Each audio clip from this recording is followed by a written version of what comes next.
Dan Lanning has set the stage for 2020. Reaction to his press conference right here, right now.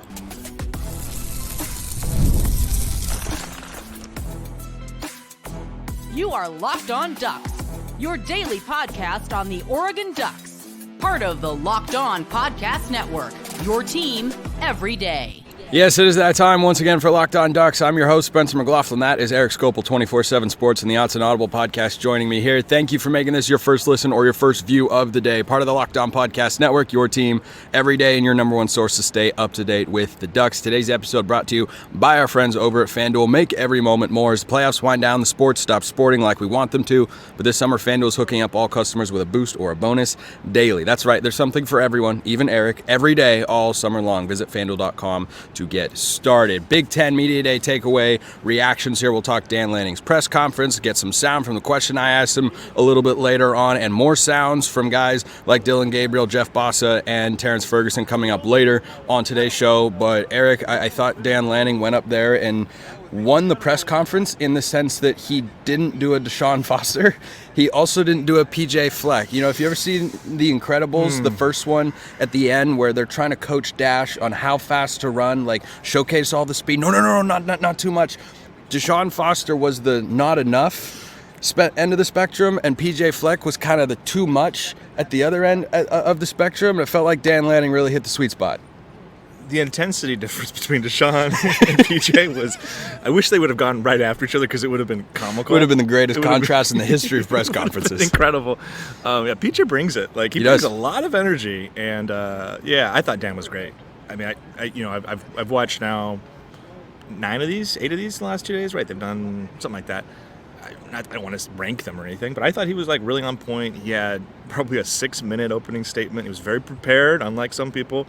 Had talking points he wanted to hit, had some good messaging. Oregon is mighty different. I thought was like kind of a cool turn of phrase. I'm sure they'll market that and turn that into a t-shirt or something. But just in general, I thought he hit the points, talked about the offseason, talked about Kyrie passing, kind of how that sort of framed some things, talks about the books he's read this year. I don't have those in front of me, so I don't know. One of them was The Art of War. Yeah. I don't remember the second one. But like he just seemed like he had a lot on his mind that he wanted to convey, and knowing this is his first Big Ten Media Day and the difference in audience here, I think he came out knowing he wanted to make kind of a point of like who he is, what this program's about, and frankly to look prepared and professional. And I thought he knocked it out of the park. I thought it was great. He only allowed 3 questions. He's playing some defense up there, which doesn't surprise me knowing Dan. But I came away thinking like if you're a Michigan fan or a Minnesota fan or whatever, and you're in this conference now, you watch that guy and you go, I get kind of why Oregon is what they are. Yeah, and I think that, to your point, was what he was trying to accomplish of when you're in a new league. What Media Days essentially is an opportunity to project to everybody else, media, fans, who your own, alumni, donors of, what you want the program to be about, right? And I think he also made it clear it's a program, not a program, and that's been a consistent Dan Lanning thing at press conferences over the years. But I thought he did a nice job of laying everything out in a way that kind of sets the stage for this 2024 season, where there are a lot of big expectations for Oregon, justifiably so, with the offseason they've had, the returners that they have, players that they have brought in.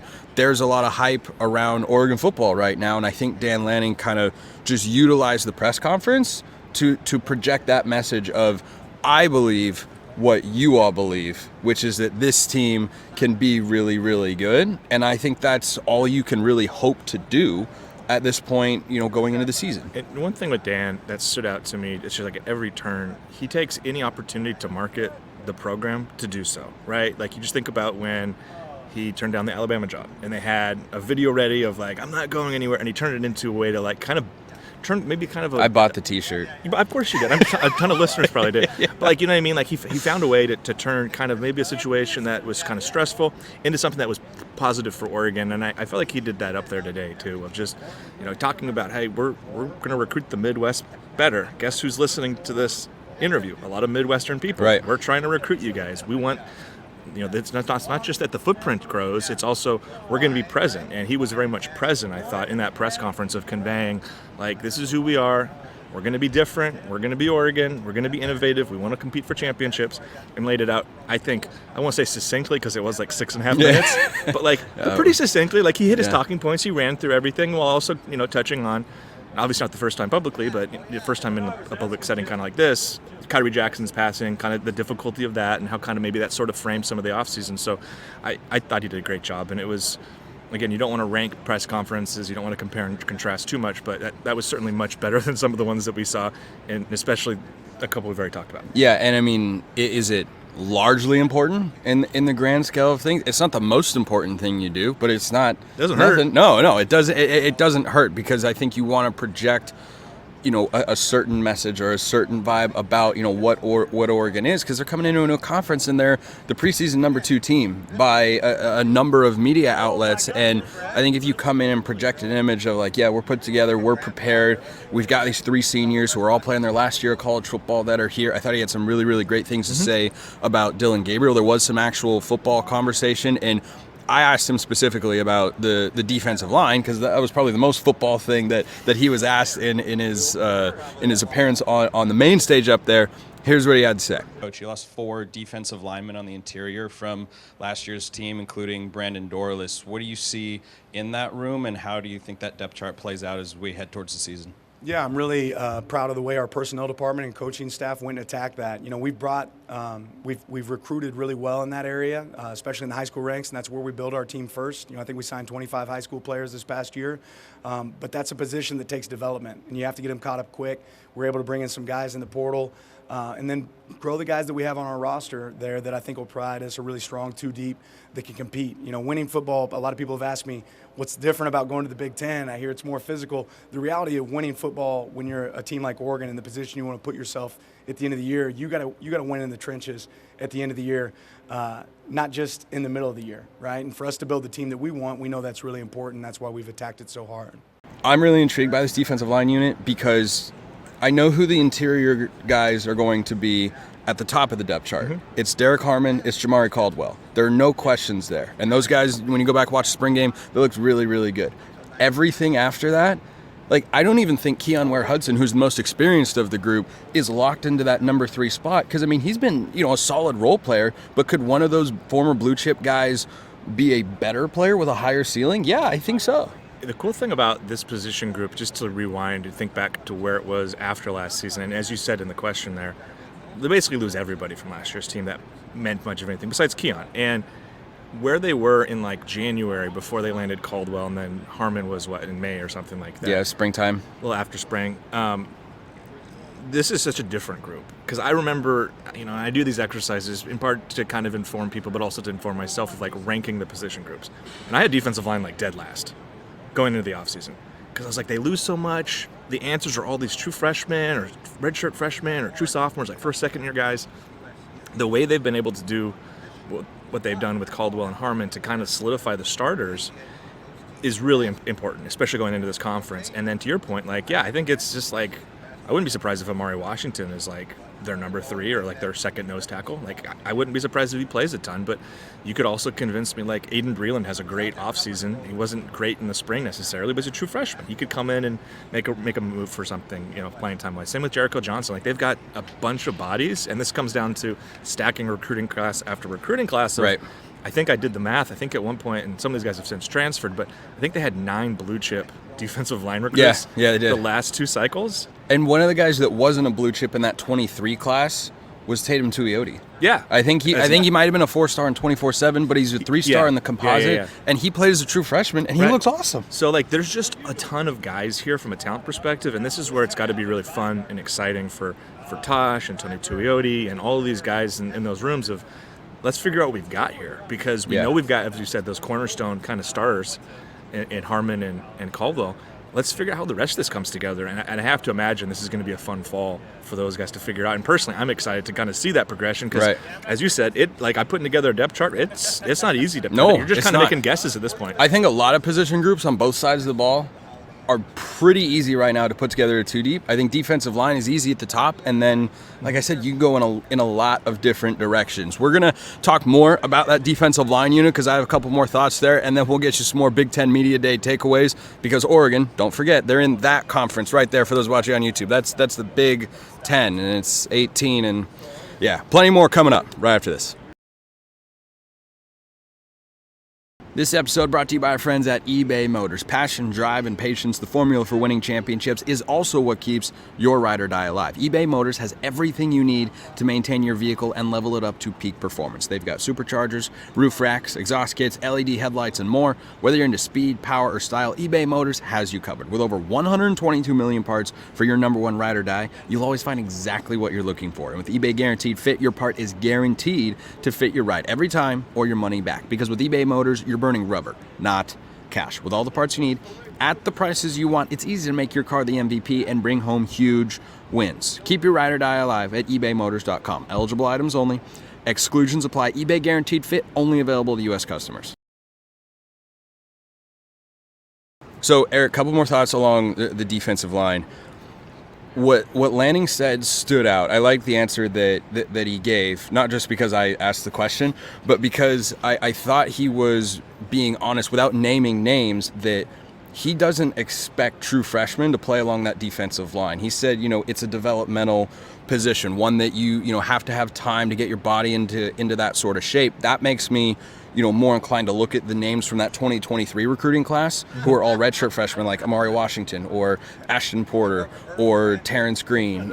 Johnny Bowens has since transferred out of the room. McKeel Gardner. Yeah, McHale Gardner. Like those guys, which one pops? I don't know. Like, go look at their composite ratings. They're all within like a tenth of each, or it would have been 100th of each other. Like, it's all really, really close. And I think that's what makes it so interesting to see, like, who's going to go along that kind of traditional recruiting trajectory. You get recruited, you stay committed to Oregon, you don't play your first year, now here's your second year to play more, and then that kind of can set the stage for which guys are impact players along the defensive line next season as well. You made a broader point, which I want to state, which is that under Dan Lanning, they've signed and recruited more five-star talent than ever before, and they've started fewer players as true freshmen.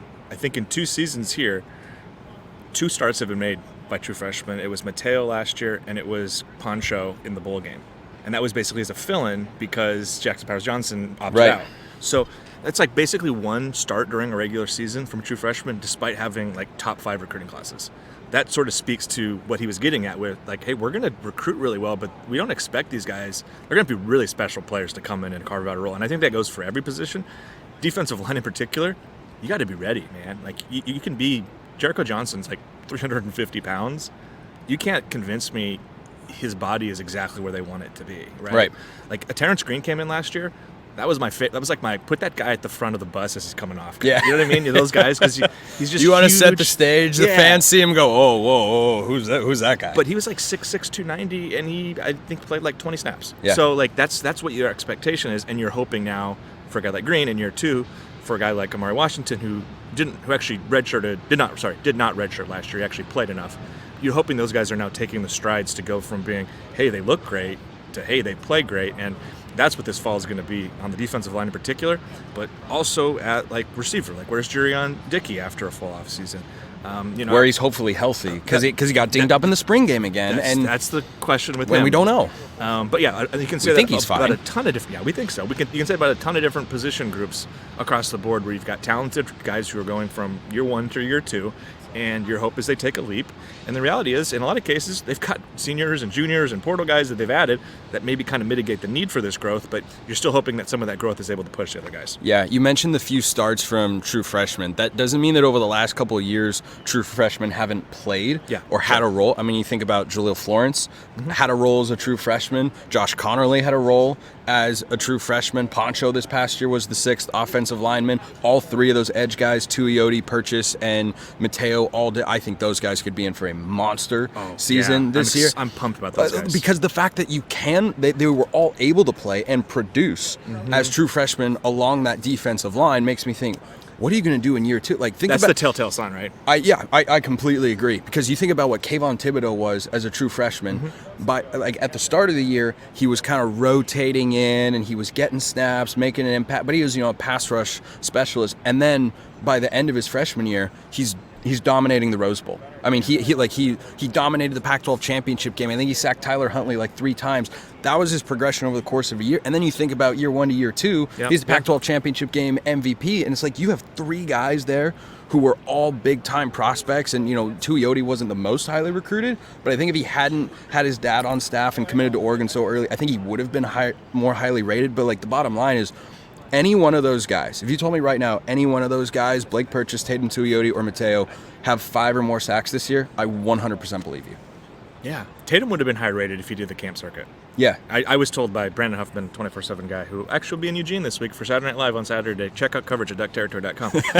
There we go. That was a smooth plug. That's right. That was a good smooth plug. Yeah, no, but I was told that, like, Tatum was somebody who they saw a little bit after, like, they saw more of him maybe a little after the rankings had frozen, and at that point they're like the word in the state was like, this guy is the best player in the state without question. And maybe the rankings, he probably was still the state's top ranked player. I'd have to go back and look, but maybe the rankings didn't appropriately kind of assess how talented he was. So I wasn't stunned that he was able to contribute, but I'm so excited to see these guys, young guys. Isn't it exciting? Well, I mean, them growing together, and they've done like the rushing in a couple of years coming up. I mean, it's just crazy. I mean, the depth at that spot. I've said many times here on the show that I think this is the best defensive line Oregon has had since 2014. I think they're going to be better than they were a year ago, which was dramatically improved from Lanning and Lupoi's first season on staff. And a big part of the reason I feel like it's so good is the depth is there. Like, you think back, the high-end guys probably stronger on that 2014 team. Eric Armstead, DeForest Buckner. Top 10 picks in the NFL draft. Yeah. But this defensive line is going, 8, 10 deep with guys who you feel, there's no drop-off there. Like, I'm really curious to see how that comes together. Me too, because if Mateo starts the game and then he rolls an ankle and Purchase or Tuioti is out there, I'm not batting an eye whatsoever. No, I'm excited for fall camp. Let's get there. We start practice next Wednesday, so like a week from today, they're starting practice. So I'm excited to go check it out. Yeah, I mean, that position group is going to be really, really fun. But you and I have been here. You've been here today. I've been here all week at Big Ten Media Days. Yesterday. You were here yesterday. Okay, yeah. Eric got here a little bit later yesterday. He's slacking. I'm kidding. Sort of.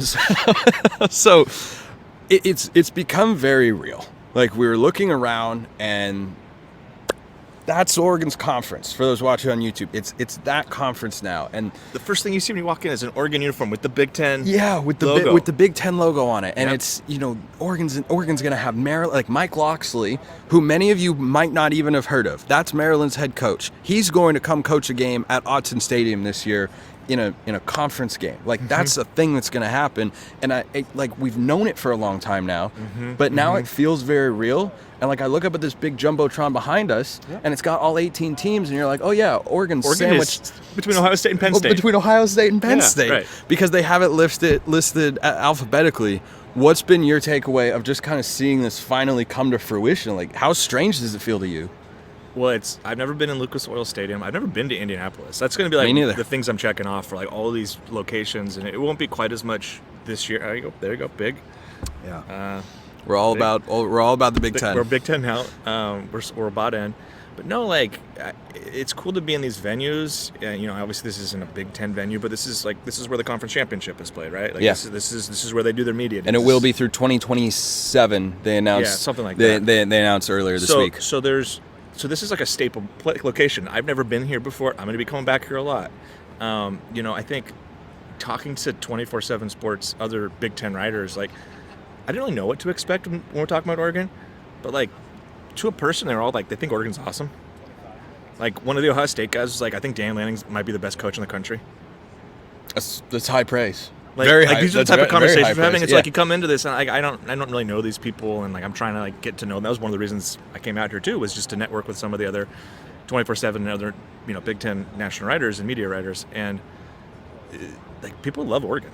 Like, I'm sure there's a sense of, okay, like, how much are we buying in? Are they really going to be that good? And that's, again, part of why I think it was important what Dan did, what he did up there. But, like, the fact that they're second in the poll is less surprising, having talked to people, because I think there's a real appreciation for what Oregon's been able to do. course, there's some of the kind of the pokes and, Phil Knight money, like that. That's very much present, but that's going to be present everywhere. But people here love football. They know football. Yeah. And I think they really appreciate what Oregon has become. And I think that, I had another writer say, Oregon's going to win a national championship in the next 2 years. And I said, great. Sign me up. Hope so. It'd be great for me. I'd love to go to a national championship game. I haven't been able to cover one of those yet. Yeah. I'm put me down, folks, squarely in the camp of on board with Oregon winning a national championship within the next couple of years. Certainly they've got a great chance to do so this year. But, yeah, I think it's been fun. I think there's a level of respect. This episode brought to you by our friends at FanDuel. I love sports. I love them so much, I never want them to stop. But as the playoffs wind down, we get fewer games, and the sports aren't sportsing like I want them to, but they're going to pick up soon. The season's right around the corner. FanDuel, in the meantime, lets you keep the sports going whenever you want. All you have to do is open the app and dream up bets anytime that you are in the mood. This summer, FanDuel's hooking up all customers with a boost or a bonus daily. That's right, they've got something for everyone, every day, all summer long. If you want to bet anything for Oregon, they are back to being a favorite against Ohio State by about a point. I think that's right. 3.5-point favorites at Michigan, 19.5-point favorites at home against Washington. Boy, it would feel good for Oregon to cover that spread. You can go bet it all over there at FanDuel.com. Head over to FanDuel.com. Start making the most out of your summer. FanDuel, official sports betting partner of Major League Baseball. For Oregon, it's not, you got to prove yourself. You're the new kids on the block. Like Washington and USC, and in a different sort of way, UCLA, they have to prove themselves. Yeah. I think to the rest of the Big Ten. But I think Oregon is established enough to the point where everyone looks at them and goes, yeah, they're going to be really good. We feel comfortable picking them second, whether they put a giant inflatable duck in the river outside or not. What did you think of that? Oh, I thought it was great. Yeah. I thought it was utterly fantastic. Like, just so on brand, but in the best way of, you'll have people that'll look at it and go, oh, it's just a dumb stunt. It's a cheap ploy. Like, yeah, and here you are talking about it. So what are we doing here? Like, it's just such a classic Oregon thing. And Lanning even quipped about it on the main stage that he wanted to bring it to all of Oregon's road games. And I mean, I would you put it past him? No, I wouldn't put it past him. I thought he was joking. Some of these are landlocked locations, though. What water are we putting these Well, on? I mean, we're landlocked here in the state of Indiana for the most. You're right. No, actually, no, that's not true. I think there's access. You know the geography better than I do, probably. I don't know. I know we're not near the ocean. Ohio's to the east, and that borders some Great Lakes, so we got to be able to be a little close. We got some lakes. But yeah, but like, if you have a downtown river, like if you're in, if Oregon ever goes to play Northwestern, there's a river that goes through downtown Chicago. Put the duck right there. Why not? What if you attached it to a plane and it was like overhead? It was flying overhead. You had one that had like some big wings. It'd be like House of the Dragon stuff. Well, we got to talk more about that after the show, because I'm do. fired up. But no, great. I mean, really, just it's been cool being out here. And like I said, I think, it feels weird when Oregon joined the conference with you remember what the discussions were when it was like USC and UCLA joined, like, who should the Big Ten take? Like, who are the attractive brands? And there were some naysayers that were like kind of not in on Oregon being included in this. I don't think USC was ecstatic about the idea I know of bringing Oregon but along. Like, there were some national people that like were outside of like Los Angeles who felt that way. And you get here, and I know things have changed. I think Lanning's really elevated the program. I think NIL and the portal have really elevated the program. They've been really, really good at kind of strategizing, utilizing both of those methods now. But like, Oregon is being way more well received than USC is. Oh, I completely agree. Like, completely agree. Not that people here are crapping on USC, but like, people really respect Oregon, and I think that's an interesting thing. I think the narrative around Oregon is more positive right now than USC, which, like, to be honest, I agree. I think Lincoln Riley is taking a lot of flack, which I find to be curious, because he has been criticized rightly over the years for an inability to make changes on the defensive side of the ball with his coaching staff. And then he went out and did that. He went out and did that, and then the narrative is still negative. So I talk about this on Locked On College Football all the time. I don't really understand what you want him to do. Like, people want to see results on the field. Okay, but it seems to me that people still act as if he's got Alex Grinch as his DC, and he's still saying that that's good, acceptable, and it's all good and fine. He's singing Kumbaya. Like, I think when you hire 3 new coaches, one of whom is going to be a D-line coach in the NFL, one of whom was a premier defensive coordinator just this past year at UCLA, and one of whom is a well-respected position coach, that to me is the sort of investment that you should make. But Can't always win with No, USC. you can't. They have to You win on the can't. field Yeah. first. Yeah, is the thing. I think that's what I think that's what it ultimately comes down to. Their schedule's not easy this year. No, it's tough. I mean, they wanted to get out of that LSU game. I don't blame them because they have to go. They have to go to Michigan. Yep. They have to go to Washington. They have to play Penn State at home, and they have to play Notre Dame. Yeah. It's definitely going to be tough. I'm glad that Oregon has Oregon's schedule rather than USC's. It is a much more workable situation, to be sure. And again, we're now dealing into a bunch of topics. You can rewrite. You can write the ship if you want here. But just the schedule, looking at it and kind of talking to people here, Oregon. I think they did Oregon some favors. Obviously, they play the two biggest brands in Ohio State and Michigan. Those are going to be tough games. The home road flip of Ohio State, Michigan's huge. It's huge. But the other part is, like, you look at it, and outside of those two teams and Wisconsin, they don't play another team who was in the top half of the Big Ten preseason poll. Yeah. They play 6 teams that are back half. They don't teams. play Penn State. They don't play Iowa. They don't play USC. Yeah.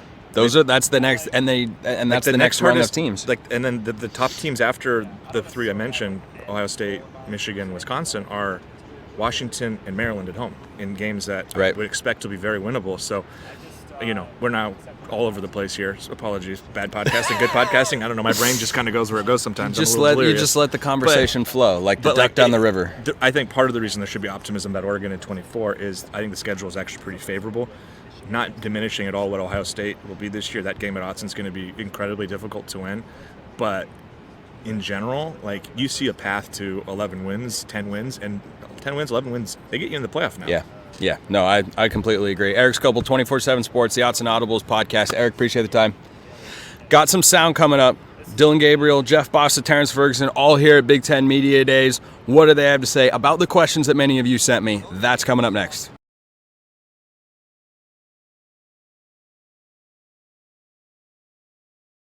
All right, so as promised, I just got done wrapping up Oregon player interviews, talked to Dillon Gabriel, talked to Jeffrey Bossa, talked to Terrence Ferguson.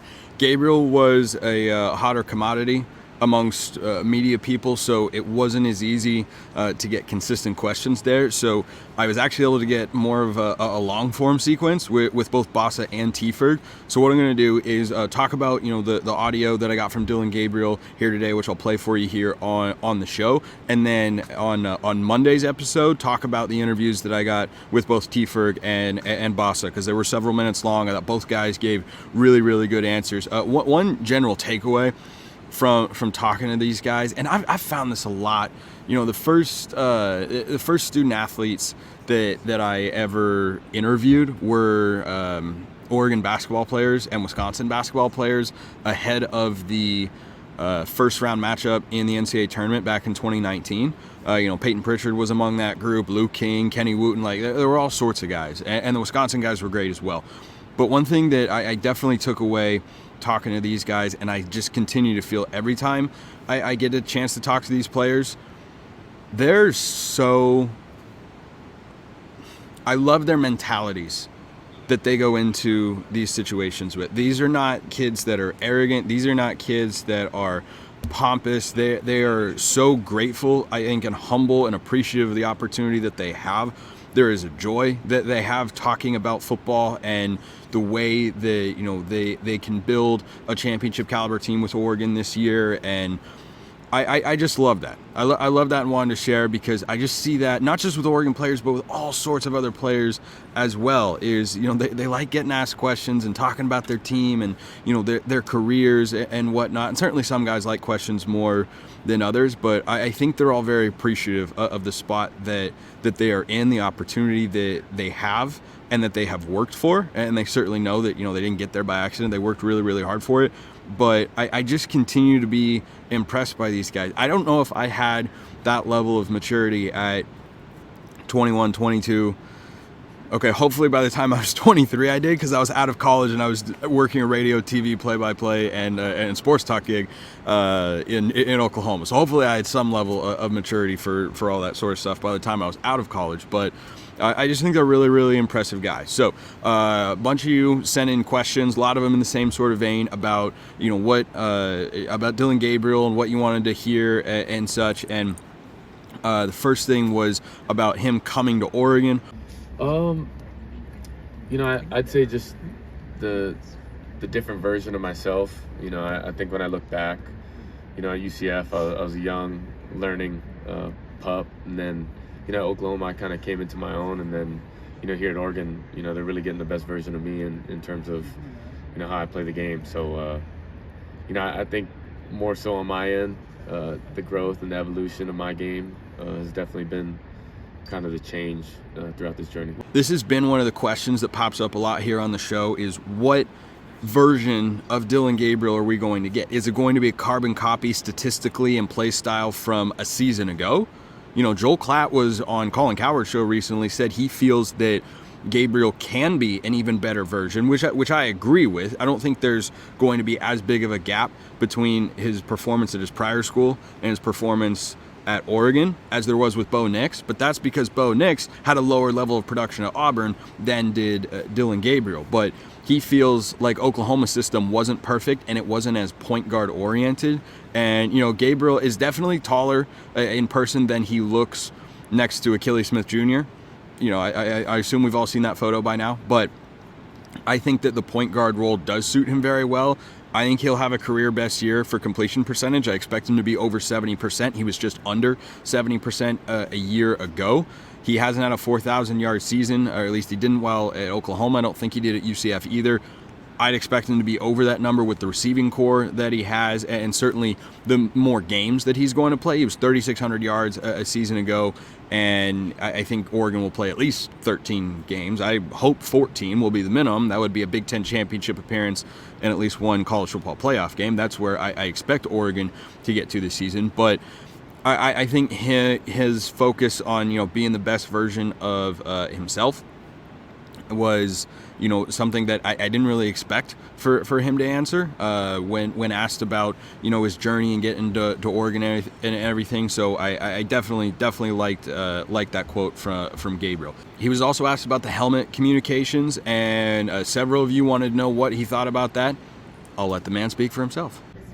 Yeah, I think there's pros and cons. I think I heard Aaron Rodgers say sometimes it's a little too much. He wish he could mute it, but I also believe that it's just another way for good communication and allowing it to be a advantage to how you use it. But I think as the game evolves, the more it's like the NFL, the less change it is when you go from college to the NFL. So the more we can make it an even playing field or more normal and less disparity between the two, I think it can only help.